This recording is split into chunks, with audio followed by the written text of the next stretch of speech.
பூர்வீகம் நேயர்களுக்கு வணக்கம். இந்த அழகான காலை பொழுதுல நேரம் நல்ல நேரம் நிகழ்ச்சி வாயிலாக உங்க எல்லாரையும் சந்திப்பதில் மிக்க மகிழ்ச்சி. இன்றைக்கு நம்ம நேரம் நல்ல நேரம் நிகழ்ச்சியில நமக்கு இருக்கக்கூடிய பல்வேறு ஜோதிடம், ஜாதகம், ஆன்மீகம் சார்ந்த கேள்விகளுக்கும் சந்தேகங்களுக்கும் ஒரு நல்ல வழிகாட்டியாக இன்றைய தினம் இணைந்திருக்கிறார் ஜோதிடர், பேராசிரியர் நங்கநல்லூர் டாக்டர் பஞ்சநாதன் அவர்கள். ஒரு நிகழ்ச்சிக்கு வரவேற்றலாம் சார். வணக்கம். வணக்கம்மா. வணக்கம் நேயர்களே. ஓம் ஸ்ரீம் ஹ்ரீம் க்ளீம் க்ளம் கம் கணபதயே வரவரத சர்வஜனமே வசமானாய ஸ்வாகாகா. உலகெங்கும் வாழும் புதியுகம் தொலைக்காட்சி என்பர்களே, என் நெஞ்சம் நிறைந்த நேயர்களே, உங்கள் வாழ்க்கையில் நீங்கள் சந்திக்கக்கூடிய பிரச்சனைகள் தீர உங்கள் ஜாதக ரீதியாக பரிகாரம் சொல்லி வழிகாட்டுவதற்காக வந்திருக்கிறேன். உங்கள் ஆத்மார்த்த ஜோதிடர் நங்கநல்லூர் டாக்டர் பஞ்சநாதன். சார், வசந்த நவராத்திரி இப்போது நடந்துட்டு இருக்கு. இந்த வசந்த நவராத்திரியை நாங்கள் எப்படியெல்லாம் பயன்படுத்திக்கலாம் சார்? இதில் வழிபடுறதன் மூலியமாக நமக்கு கிடைக்கக்கூடிய நன்மைகள் அப்படின்னா என்னெல்லாம் இருக்குது? அதாவது நவராத்திரின்னு சொன்னால் மக்களுக்கு எல்லாருக்குமே வரக்கூடிய இந்த அக்டோபர் நவம்பர் மாதம் நம்ம கொண்டாடுறோம் பாருங்கள். அக்டோபர் மாதத்தில் அதாவது எல்லாருக்கும் சாரதா நவராத்திரியை தெரியும், ஆஷாட நவராத்திரி ஆடி மாதம் கொண்டாடுறோம், அதை பற்றி தெரியும். ஆனால் இப்போது தை மாதம் இப்போ நீங்கள் நவராத்திரின்னு சொன்ன உடனே சில நம்முடைய அன்பு நேயர்களுக்கு ஒரு குழப்பம் வருது. இப்போ என்னங்க நவராத்திரி அப்படின்னு? இப்போ நடக்கக்கூடிய பேர் வசந்த நவராத்திரி அப்படின்னு பேர். இந்த வசந்த நவராத்திரியிலே மிக முக்கியமாக வாராகி அம்மனை வழிபடணும். அற்புதமான வரங்களை அள்ளித்தரக்கூடியவள் வாராகி. ஓம் வம் வாராகின்னு சொல்லிட்டீங்கன்னா அந்த இடத்துல வாராகி நிற்பாள், உங்களுக்கு துணை நிற்பாள். அந்த வாராகியை வழிபடணும். அதற்கு இந்த வசந்த நவராத்திரி எப்போ ஆரம்பிச்சிச்சுன்னா இந்த மாதம் 19ஆம் தேதி ஆரம்பிச்சாச்சு. வசந்த நவராத்திரி 27ஆம் தேதி முடிய இருக்கு. இந்த காலகட்டத்தில் மனசில் என்ன நினைத்து கொண்டு வசந்த நவராத்திரியை நீங்கள் கொண்டாடுறீங்களோ அந்த காரியம் கண்டிப்பாக பலிக்கும். என்னுடைய அன்பு நேயர்கள் புரிஞ்சுக்கோங்க. என்ன காரியத்தை மனசில் வச்சுக்கிட்டு நீங்கள் உதாரணமாக உங்களுடைய மகளுக்கு திருமணம் ஆகணும், இல்லை மகனுக்கு +2 எக்ஸாமினேஷன்ஸ் வருது படிக்கணும், இப்படி ஏதாவது ஒரு விஷயத்தை மனதில் வைத்துக்கொண்டு நீங்கள் மனதிலே என்ன காரியத்தை நினச்சிருந்தாலும் சரி அதை காரியம் வெற்றி பெற வேண்டுமானால் இந்த வசந்த நவராத்திரி அற்புதமான நேரம். இதை பயன்படுத்திக்கோங்க. இந்த காலகட்டத்தில் தினமும் அந்த வாராகி எண்ணெயை வழிபாடு செய்யுங்க. 27ஆம் தேதி வரைக்கும் நமக்கு இன்னும் நேரம் இருக்குது. எப்படி கொண்டாடுவது அப்படிங்கிறத உங்களுக்கு நான் சொல்ல போகிறேன். மிக எளிமையான வழிமுறையை சொல்ல போகிறேன். பெரிய பெரிய வழிமுறைகள் இருக்குது, அதெல்லாம் சொல்ல போகிறதில்லை. மிக எளிமையான வழிமுறை, நம்ம எல்லாரும் கொண்டாடுறாப்புல வழிமுறை. உங்கள் வீட்டில் ஒரு பித்தளை தாம்பாழம் எடுத்துக்கிடணும். அந்த பித்தளை தாம்பாழத்தில் பச்சை அரிசியை பரப்பி அதன் மீது ஒரு கலசம் வைக்கணும். ஒரு செம்பு கலசம் வைத்து அந்த கலசத்தின் மீது 11 மாவிலைகளை வைத்து அதற்கு நடுவிலே அங்கே தேங்காயை வச்சிடணும். கலசத்தின் மீது வைத்துவிட்டு சந்தனம் குங்குமம் இடணும். இந்த கலசத்துக்குள்ளே தண்ணீர் ஊற்றி ₹1 காயினை போட்டு வைங்க. போட்டு வைத்து கொண்டு வாராகியை மனதால் நினைத்து உங்கள் கோரிக்கை என்னவோ அதை சொல்லி தினந்தோறும் வழிபடுங்க. அப்படி வழிபடுகிற போது தினந்தோறும் தான் ஒரு நைவேத்தியம் பண்ணணும். நவராத்திரி வச்சா கண்டிப்பாக நைவேத்தியம் அவசியம். அப்படி நைவேத்தியம் செய்து நீங்கள் வழிபாடு செய்து வருகிற போது இதில் மிக முக்கியமாக இதுக்கு பேர் ஷியாமளா நவராத்திரி அப்படின்னு பேரும் உண்டு. அதனால் ராஜராஜேஸ்வரியை வழிபடுவதும் இந்த காலகட்டத்தில் பெரிய வெற்றிகளை தரும். நீங்கள் நினைத்த காரியங்கள் வெற்றி பெற இந்த வசந்த நவராத்திரியை பயன்படுத்துங்கள். மிகச்சிறந்த வாழ்க்கையை பெறுங்கள். அற்புதமான விளக்கம் கொடுத்துருக்கீங்க சார். முதல் முறையாக நாங்கள் இதை கேட்குறோம். இந்த வழிபாட்டு முறைகளும் ரொம்ப அற்புதமாக சொன்னீங்க. நம்மளுடைய பிரார்த்தனைகளை இந்த வசந்த நவராத்திரியில் எப்படி சார் வைக்கலாம்? அருமையான கேள்வி. இப்போது நம்ம ஒரு தெய்வ வழிபாடு செய்கிறோம். அந்த வழிபாடு சக்ஸஸ் ஆகணும். முதல்ல என்ன செய்கிறோம், வீட்டில் எந்த ஒரு பூஜை செய்தாலும் வீடு சுத்தமாக இருக்கணும். நம்ம வீட்டில் பலரும் நம்ம கேட்குறது, சார் எங்கள் வீட்டில் தெய்வம் குடிகொள்ளுமான்னு கேட்குறீங்க. சாமி எப்போ குடிகொள்ளும்? நம்ம வீட்டில் நல்ல ஒரு பட்டு புடவையை கட்டிக்கிட்டு நீங்கள் போகிறீங்கம்மா, ஒரு வீட்டுக்கு போகிறீங்க. அந்த வீட்டுக்கு போன உடனே அந்த வீட்டில் இருக்கக்கூடிய சோஃபா செட்டெல்லாம் ரொம்ப அழுக்காக இருக்குது, துணியெல்லாம் அப்படி போட்டபடி இருக்குது. நல்ல பட்டு புடவையை கட்டிக்கிட்டு அந்த வீட்டுக்கு போயிருக்கும் போது அந்த அழுக்கில் எப்படி உட்காருவீங்க? நம்ம சாதாரண மனிதர்கள், நமக்கே மனசு ஒரு தடையாக இருக்கும்ல. நம்ம வீட்டுக்கு மகாலட்சுமி வரணும், தெய்வங்கள் வரணும்னா வீடு சுத்தம் இல்லைன்னா அந்த தெய்வம் எப்படி வரும்? அதனால தான் நம்ம நிகழ்ச்சிகளை நான் சொல்கிறேன், வீடு சுத்தம் முக்கியம். இரண்டாவது விஷயம், வீட்டில் கோலம் போடணும், ரொம்ப ரொம்ப முக்கியம். இந்த நவராத்திரியெல்லாம் கொண்டாடுறோம்னா வீட்டில் கோலம் போடணும். சில பேர் சொல்கிறாங்க நாங்கள் பெர்மனண்டாக கோலம் போட்டு வச்சுருக்கோம் சார் அப்படிங்கிறாங்க. ஸ்டிக்கர் கோலம் போட்டு வச்சுருக்கிறாங்க. அது இல்லை, உண்மையாகவே நீங்கள் கோலம் போடணும். சில வீடுகள் என்ன சொல்கிறாங்க, வீட்டில் வேலை செய்கிறவங்களை வச்சு கோலம் போட சொல்கிறாங்க. கோலம் எதற்காக போடுறோம்? எங்கள் வீட்டில் நான் செல்வ செழிப்பாக வாழணும், என்னுடைய கணவர் நல்லா இருக்கணும், குழந்தைகள் நல்லா இருக்கணும் அப்படின்னு கோலம் போடுறோம். அந்த கோலத்தை வந்து நீங்கள் போடாமல் வீட்டில் இருக்கக்கூடிய வேலை செய்கிறவங்களை போட சொன்னால் அவங்களுக்கு தான் அந்த கோலம் உதவும். அப்போ நீங்களே இந்த கோலத்தை போடணும். கோலம் போடும்போது இரட்டை வரி கோலம் போடணும். பலர் என்ன பண்ணுறாங்கன்னா ஒத்தை வரி கோலம் போடுறாங்க. அந்த ஒத்த வரி கோலம் போட்டால் அது நல்ல காரியங்களுக்கு போடுறது இல்லைம்மா. அதனால இரட்டை வரி கோலம் போடணும். இதெல்லாம் ரொம்ப முக்கியம். அப்படி வீடு சுத்தமாக வைப்பது, இரட்டை வரி கோலம் போடுவது, விளக்கேற்றி தெய்வத்தை வழிபாடு செய்வது, இதெல்லாம் இந்த பூஜை முறைகள். அப்போ இந்த பூஜையில் நீங்கள் வழிபாடு செய்கிற போது மனதால் தியானம் பண்ணணும். நெகட்டிவெல்லாம் விட்டுறணும். பாசிட்டிவாக உங்களுக்கு என்ன வேணுமோ, எனக்கு இது வேண்டும், இது வேண்டும், இது வேண்டும் கேட்டு கேட்டு வழிபாடு செய்யுங்க, நல்ல பலன் இருக்கும். மிக்க நன்றி சார். நம்ம தொடர்ந்து பேசலாம். ஒரு அழைப்பாளர் இருக்காங்க. வணக்கம், உங்கள் பேர் சொல்லுங்கள். ருக்மணிமா. அம்மா, உங்கள் பேர் எந்த ஊர்லேருந்து? நான் பட்டாபுரம், ஆவடி பட்டாபுரம்லேருந்து பேசுகிறேம்மா. சரி, யாருக்கா கேட்குறீங்கம்மா? என் பையனுக்குமா, பையனுக்கு கல்யாணத்துக்கும் வேலைக்குமா. சரிம்மா, பையனோட பேர் என்ன? சதீஷ்குமார். டேட் ஆஃப் பர்த் சொல்லுங்கம்மா. 29/3/1998. 98. பிறந்த நேரம் சொல்லுங்க. 10:35மா காலையில். சரி, ராசி நட்சத்திரம் லக்னம் சொல்லுங்கம்மா. மேச ராசி, அசுர நட்சத்திரம், மிதுன லக்னமா. சரிம்மா, திருமணத்திற்காக கேட்குறீங்க. இன்னொரு கேள்வி என்ன சொன்னீங்க? திருமணத்துக்குமா, திருமணத்துக்கு வேலைக்கும். சரிம்மா, தொடர்ந்து பேசலாம் சார் கிட்ட. வணக்கம்மா. வணக்கம். வணக்கம் சார். உங்கள் அன்பு மகனுடைய ஜாதகத்தில் எப்படி இருக்குன்னு கேட்டிங்கன்னா, இந்த வேலை விஷயங்களில் நிறைய தடைகளாகவே தென்படுதுமா. ஜாதகத்தில் ஒரு நிரந்தர வேலை இல்லை, சரியான வேலை இல்லை அப்படிங்கிற அமைப்பையும் இது காட்டிக்கிட்டு இருக்கு. அப்போ என்ன செய்யணும்னு கேட்டிங்கன்னா, இவருக்கு மாந்தி தோஷம் நிற்குதுமா. ஒரு முறை திருவாலங்காடு போயிட்டு வரணும். திருத்தணி பக்கத்தில் திருவாலங்காடு இருக்குது பாருங்க, திருவேலங்காடுன்னு சொல்கிறோமே, அங்கே போகணும். அங்கே சென்று வழிபாடு செய்யணுமா. ஒரு சனிக்கிழமை அங்கே போயிட்டு வருவது இவருக்கு மாந்தி தோஷத்தை நிவர்த்தி செய்து கொண்டு வருவது நல்ல முறையில் வேலை வாய்ப்பை அமைத்து கொடுக்கும்.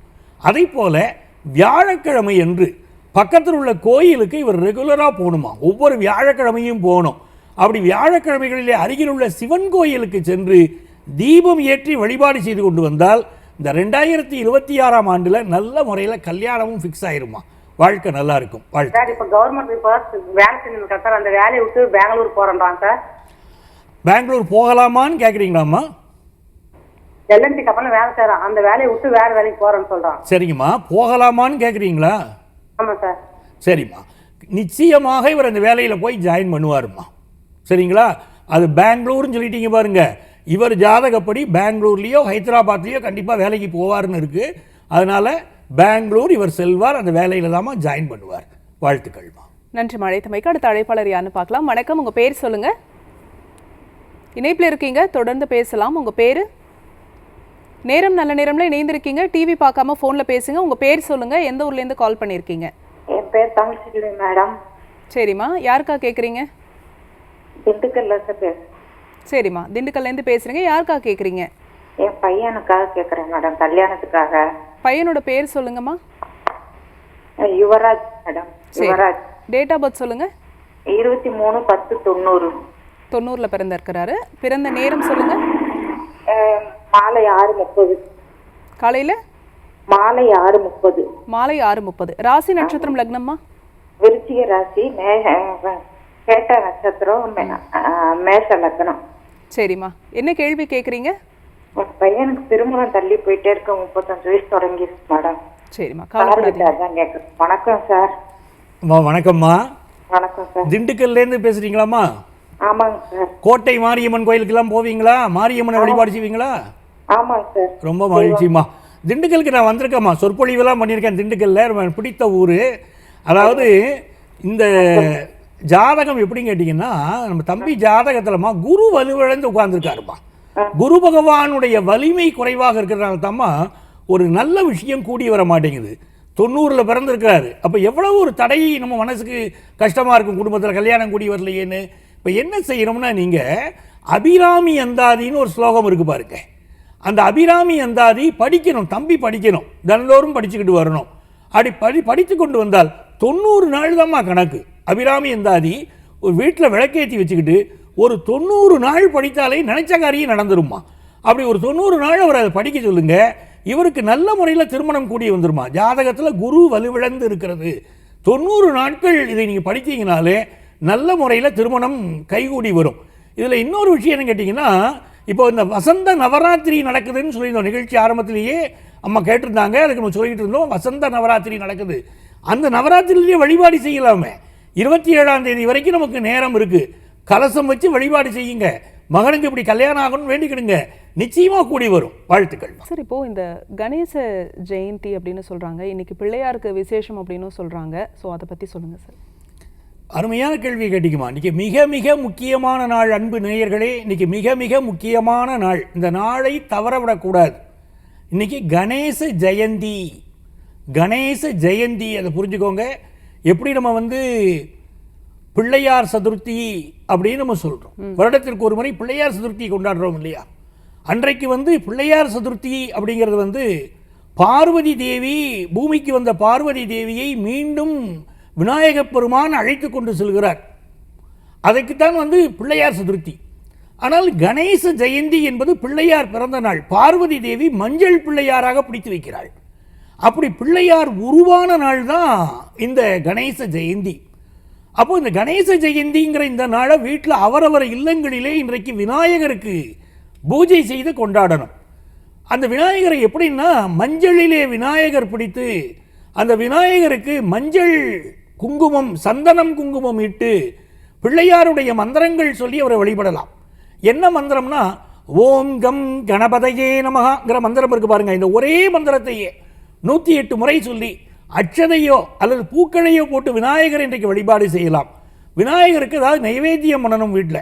அப்படி இந்த கணேச ஜெயந்தி அப்படிங்கிற இன்றைக்கு விநாயகரை வழிபட்டால் எந்த தடைகளாக இருந்தாலும் நீங்கும். உதாரணமாக ஒரு நல்ல வேலை எனக்கு வேணும், அதில் எனக்கு தடை இருக்குது அப்படின்னா இந்த கணேச ஜெயந்தியில் வழிபட்டால் நிச்சயம் வேலை கிடைக்கிறது. எது மிக உறுதியாக உங்கள் வாழ்க்கையில் நடக்கணுமோ, இந்த காரியம் எனக்கு நடந்தே தீரணும்னு நினைக்கிறீங்களோ அதற்கு இந்த கணேச ஜெயந்தியை பயன்படுத்தலாம். நிறைய வீடுகளில் பங்காளி சண்டை இருக்கும், சொத்து தகராறு இருக்கும், வீடுகள் பாதி கட்டக்கூடிய வீடுகள் அந்தரத்தில் அப்படியே நிற்கும், தொடர்ச்சியாக கட்ட முடியாது. இந்த மாதிரி பிரச்சனைகளுக்கும் சரி இந்த கணேச ஜெயந்தி இன்றைக்கு தான் கணேச ஜெயந்தி. இன்றைக்கு விநாயகருக்கு பூஜை செய்தால் அவர் அகமகிழ்ந்து நீங்கள் கேட்ட வரங்களை தருவார். குடும்பத்தில் உள்ள தடைகளெல்லாம் விலகும். மனதில் என்ன விருப்பமோ அதை விநாயகரிடம் வேண்டுங்கள். அந்த கணபதி ராயன் அவன் இரு காலை பிடித்திடுவோம், அவன் எல்லா விஷயங்களையும் உங்களுக்கு நடத்தி கொடுப்பார். இன்றைக்கு கணேச ஜெயந்தி கொண்டாடுவோம். மிக்க நன்றி சார். அற்புதமான விளக்கம், புதுமையான ஒரு விளக்கமாகவும் இருந்தது. நன்றி. நம்ம தொடர்ந்து பேசலாம். ஒரு அழைப்பாளர் இருக்காங்க. வணக்கம், உங்க பேர் சொல்லுங்க. இணைப்பில் இருக்கீங்க, தொடர்ந்து பேசலாம் சார். இப்போ இந்த விநாயகர் சதுர்த்தி அப்படி நீங்க நிறைய சொல்ல வேண்டியிருக்கும். ஆமா சார். இந்த கணேச ஜெயந்தி நேரம் கொடுத்தீங்க, நல்லது. இந்த கணேச ஜெயந்தி அப்படின்னு வருகிற போது முதல்ல என்ன பண்ணணும் அப்படின்னு கேட்டீங்கன்னா, அருகம்புல் இருக்கு பாருங்க. விநாயகர்னு சொல்லிட்டாலே அருகம்புல் தான் ரொம்ப விசேஷம். ஆமா. அந்த அருகம்புல்லினாலே விநாயகருக்கு அர்ச்சனை பண்ணணும். இப்போ சில பேர் கேட்குறாங்க, சார் எனக்கு ஒரு காரியம் வெற்றி அடையணும், நான் வெளியே செல்லும் போது ஏதாவது ஒரு பொருளை நான் பாக்கெட்டில் வச்சுக்கிட்டு போகணும், அப்படி போனால் எனக்கு அது வெற்றி அடையணும், அப்படி எனக்கு ஒரு வழிமுறைகளை சொல்லுங்கிறாங்க. அவர்களுக்கு நான் சொல்லுவது அருகம்புல். இந்த அருகம்புல்ல 2 புல்லை எடுத்து உங்கள் பாக்கெட்டில் வச்சுக்கிட்டு நீங்கள் போங்களேன், முக்கியமான காரியங்கள் செய்ய போங்களேன், அந்த விநாயகருடைய அருள் கிடைக்குமே, உங்கள் காரியங்கள் தடைகளின்றி நல்ல முறையில் நடக்கும். சூப்பர் சார், மிக்க நன்றி. நம்ம தொடர்ந்து பேசலாம். ஒரு அழைப்பாளர் இருக்காங்க. வணக்கம், உங்க பேர் சொல்லுங்க. பாண்டிச்சேரியிலேருந்து பேசுகிறேன் மேம். எந்த ஊர்மா? பாண்டிச்சேரியிலேருந்து. சரி, யாருக்கா கேட்குறீங்கம்மா? பையனுக்காக பேசுகிறேன். பையனோட பேர் என்ன? ஹரிஷ். சரி, டேட் ஆஃப் பர்த் சொல்லுங்கம்மா. 37/2011 மேம். 2011 பிறந்திருக்கார். பிறந்த நேரம் சொல்லுங்க. 11:47 மேம். காலையிலயா இரவாமா? 11:37. காலையிலயா இரவா? காலையில மேம். சரி, ராசி நட்சத்திரம் லக்னம் சொல்லுங்கம்மா. அம்மா டிவி பார்த்து பதில் சொல்லாதீங்க, ராசி நட்சத்திரம் லக்னம் சொல்லுங்க. ராசி கடக ராசி, நட்சத்திரம் பூச நட்சத்திரம், லக்னம் துலா லக்னம். சரி, என்ன கேள்வி கேக்குறீங்க மகனுக்காக? பையன் படிக்கணும், 10th படிக்கிறான் மேம். நல்லா படிக்கணும், எழுந்து படிக்க மாட்டேங்கிறான், சோம்பேறித்தனமா இருக்கிறான். கவலைப்படாதீங்க, இப்பதான் படிப்பை பத்தியும் நம்ம பேசிட்டு இருந்தோம்ல சார். ஆமா. அம்மா வணக்கம்மா. சொல்லுங்க சார். அதாவது நல்லா இருக்கம்மா, நீங்க நல்லா இருக்கீங்களா? நல்லா இருக்கேன் சார். அதாவது உங்க அன்பு மகனுடைய ஜாதகத்துலம்மா அவருக்கு அஷ்டமத்து சனி இல்லைம்மா, சரிங்களா? வாக்கிய பஞ்சாங்கத்தின்படி இப்போ அஷ்டமத்து சனி நடக்குதும்மா. நீங்கள் பாண்டிச்சேரியிலேருந்து பேசுகிறீங்க. மார்ச் 6ஆம் தேதி திருநள்ளாறில் சனிப்பெயர்ச்சி இருக்கு, சரிங்களா? அந்த சனிப்பெயர்ச்சி பெருவிழாவிலே ஜோதிடம் பற்றி பேசுவதற்காக நான் பணிக்கப்பட்டிருக்கிறேன். திருநள்ளாறு கோயிலேருந்து என்னை அழைச்சிருக்கிறாங்க. அந்த கோயிலில் வந்து அந்த சனிப்பெயர்ச்சி விழாவிலே பங்கு கொள்ளுமாறு அழைச்சிருக்கிறாங்க. நான் செல்ல போகிறேன். முடிந்தால் அன்பு நேயர்களே வாருங்கள், சனிப்பெயர்ச்சி அதை கொண்டாடுவோம், சனி பகவானை துதிப்போம், ஆராதிப்போம், தர்ப்ப ஆரண்யேஸ்வரரை வழிபடுவோம். மார்ச் 6ஆம் தேதி நல்லா புரிஞ்சுக்கோங்க, திருநள்ளாறு சனிப்பெயர்ச்சி நடைபெற இருக்கிறது. இப்போ இந்த அன்பு சகோதரி நீங்கள் கேட்குறீங்க, உங்களுடைய மகன் ஜாதகத்தில் ஒரு நேரம் நல்லா இருக்கார், ஒரு நேரம் உங்கள் பையன் மூட அவுட் ஆகுது, படிப்பில் கான்சன்ட்ரேஷன் குறைவாக இருக்குது, படித்த பாடங்கள் ஞாபகம் வர மாட்டேங்குதுமா, எக்ஸாமினேஷன் ஹாலுக்கு போனால் அவருக்கு ஞாபகம் வர மாட்டேங்குது, இப்படிப்பட்ட தடைகள் இருக்குது. இந்த தடைகள் விலகணும் அப்படின்னு சொன்னால் இந்த மார்ச் 6ஆம் தேதியோடு இவருக்கு இருக்கக்கூடிய தடைகள் எல்லாம் விலக போகுது. நல்ல முறையில் முன்னேற்றம் வரும். தர்ப்பாரண்யேஸ்வரரை வழிபாடு செய்யுங்கள், சரிங்களா? மிக நல்ல மாற்றம் அவருடைய வாழ்க்கையில் ஏற்படும், கல்வியில் முன்னேற்றம் வரும். வாழ்த்துக்கள். நன்றி மழைத்தமைக்கு. அடுத்த அழைப்பாளர் யாருன்னு பார்க்கலாம். வணக்கம், உங்க பேர் சொல்லுங்க. இணைப்புல இருக்கீங்க, உங்க பேர் எந்த ஊர்ல இருந்துமா? வணக்கம் மேம். வணக்கம்மா, உங்க பேரு? ராமலட்சுமி மேம். எந்த ஊர்ல இருந்து? பொண்ணுக்காக கேக்குறேன் மேம். பொண்ணோட பேர் சொல்லுங்க. எந்த ஊர்ல இருந்து கால் பண்ணிருக்கீங்கம்மா? நான் அருப்புக்கோட்டையில இருந்து கால் பண்ணிருக்கேன் மேம். பொண்ணோட பேரு? பிரதிபா மேம். சரி, டேட் ஆஃப் பர்த் சொல்லுங்கம்மா. 25/3/2023 மேம். 2023 குழந்தைக்காக கேக்குறீங்க. சரி, என்ன கேள்விமா? வேலையும் திருமணம் மேம். 2023 எந்த இயர்ல பிறந்திருக்காங்க? 2003 23 மேம். யாருக்காக கேக்குறீங்கம்மா? பொண்ணுக்காக இல்ல மேம். பொண்ணுக்காக கேக்குறீங்க. பொண்ணு எந்த இயர் பிறந்திருக்காங்க? 2003 மேம். Sorry ma'am 2003. சரிம்மா. ராசி நட்சத்திரம் லக்னம் சொல்லுங்க. தனுசு ராசி, மூல நட்சத்திரம், கடக லக்னம் மேம். சரிம்மா, வேலைக்காக கேக்குறீங்க. வேலைக்கு கல்யாணம் 2 பேரும் எதிர்பார்த்தாலும் சரிதான் மேம். சரிம்மா, பேசுங்க சார் கிட்ட. அம்மா வணக்கம்மா. வணக்கம் சார். வணக்கம். நீங்கள் இந்த நிகழ்ச்சியில் பங்கு பெறக்கூடிய ஒரு ஆர்வத்தில் ஆமா, பச்சை குழந்தைக்கு கல்யாணம் எப்படி கேட்டீங்கன்னா எப்படி பதில் சொல்றது, சரிங்களா?